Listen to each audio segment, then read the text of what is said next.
A mixing console works as the central hub where multiple audio signals come together and gain their final shape.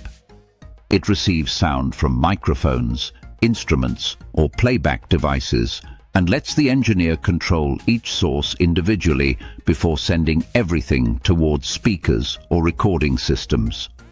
Every signal enters through a channel strip that provides tools for adjusting level, tone, and clarity with precision that helps shape the overall sound.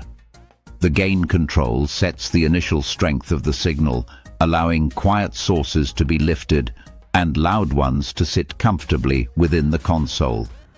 Equalization comes next and offers gentle shaping of frequencies so voices can sound warmer or instruments can gain more presence within a crowded mix.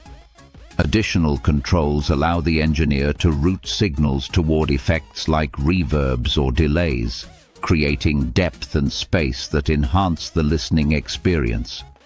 Panning moves a signal left or right, helping every element find its own position within the stereo field and avoiding unwanted masking.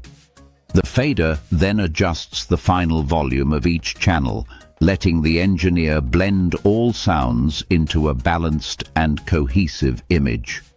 Groups and buses carry selected channels together, making it easier to process related sounds as a single unit with consistent character.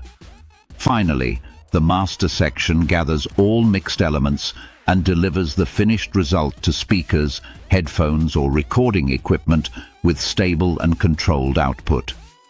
A mixing console becomes a creative environment where technology and artistic decisions combine to shape sound into a polished and expressive outcome.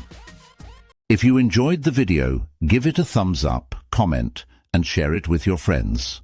Don't forget to subscribe to our channel and hit the bell so you never miss a new video.